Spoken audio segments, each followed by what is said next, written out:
Dobra polovica leta je za nami, ob tem se radi ozremo nazaj in delamo seveda načrte tudi za naprej. Tako tudi na Centru za socialno delo v Murski Soboti evalvirajo svoje delo. Kako so zadovoljni z doseženim in kakšne so statistike, pa tudi tokrat direktorica Mursko-Soboškega centra Nataša Mevlic. Pozdravljeni. Enako tudi vam. Kot sem že rekla, seveda evalvacija je pomembna, tudi vi jo počnete po polovici leta. Kako ste zadovoljni? Ja, v bistvu ugotavljamo, da se nam v prvi polovici leta predvsem povečujejo materialne stiske naših uporabnikov. Zelo je porasel varstveni dodatek, kar za 60%, in tudi izredne denarne socialne pomoči za 17%.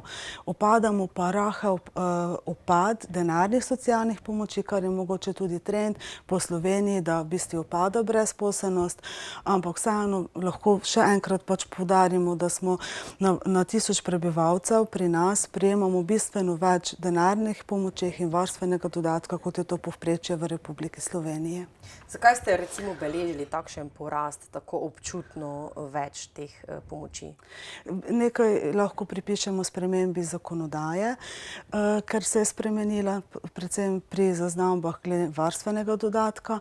Drugo bi pa lahko rekli, ker vseeno še pri nas zaznavamo, da je še vedno že dolgo časa velika stopnja brezposelnosti, da imamo večje število kmečkega prebivalstva, da tudi vsa večja podjetja, kot so bila, da so šla pred leti stečaj in vsi ljudje se še tudi vedno niso zaposlili, statistično najnižje pokojnine, plače, tudi ljudje potem s svojimi dohodki, ki jih imajo, težko živijo, zato še vedno potrebujejo v bistvu dodatno mogoče pomoč v obliki izrednih denarnih pomoči. Tako da so materialne stiske nažalost še vedno pri nas v ospredju. Skratka, tudi zelo ste prisotni na terenu. Kako to ocenjujete? Ste bili več na terenu, manj v minulem letu?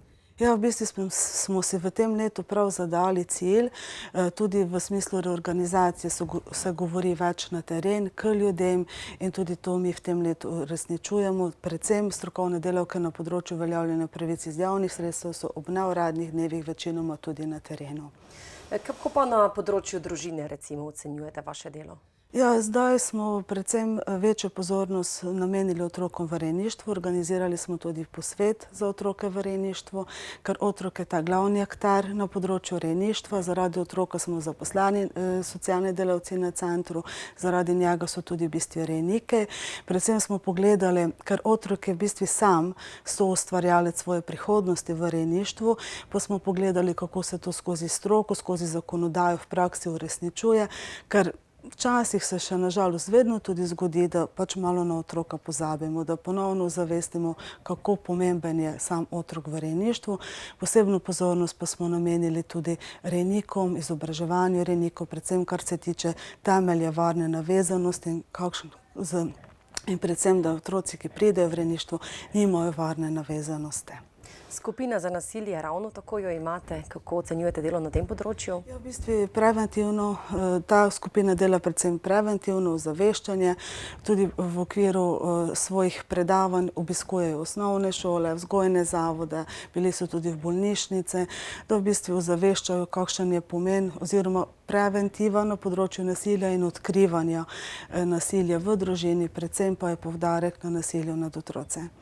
Slišali smo za potrditev regijskega izvedbenega načrta za obdobje 2017 do 2020. Kaj nam lahko več o tem poveste? Ja, 19. junija je v bistvu regijska izvedbena skupina potrdila regijski izvedbeni načrt.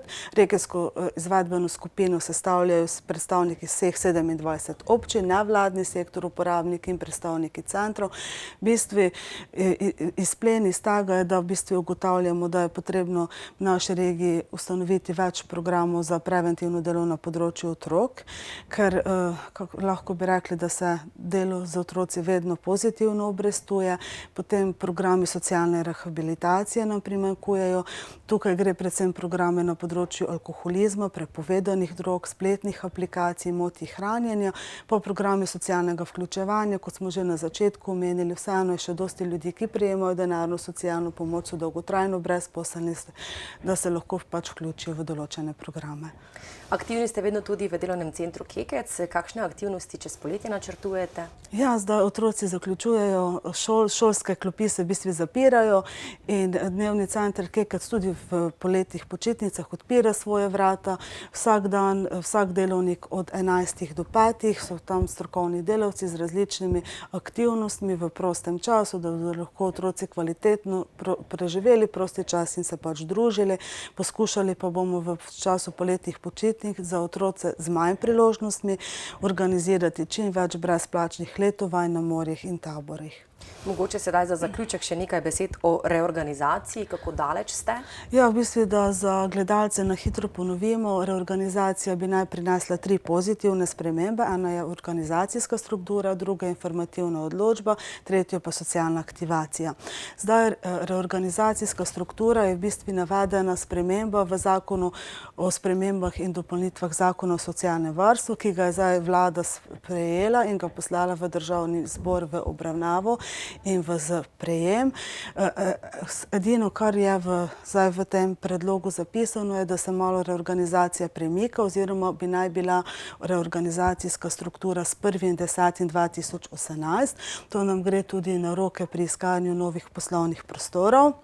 Potem druga informativna odločba, to je zdaj v medresorskem usklajevanju. Socialni aktivatorji pa so se s 1.6. že zaposlili. Za Pomurje imamo 3 socialne aktivatorje in lahko si prizadevamo zdaj še boljše, kvalitetnejše delo na področju ranljivih ciljnih skupin. Tako da prostorov, kot razumemo, še nimate, boste pa še iskali naprej. Ja, se trudimo. Dobro, se trudite na vseh področjih, vidimo, vse imate pokrito, zagotovo pa vsi naši gledalci oziroma gledalke se lahko vedno obrnejo za kakršnokoli dodatno vprašanje na vas, na center. Vsekakor, vedno smo dosegljivi, odprti, tako da vabljeni, če rabijo našo pomoč. Najlepša hvala, da ste bili v našem studiu. Hvala za povabilo.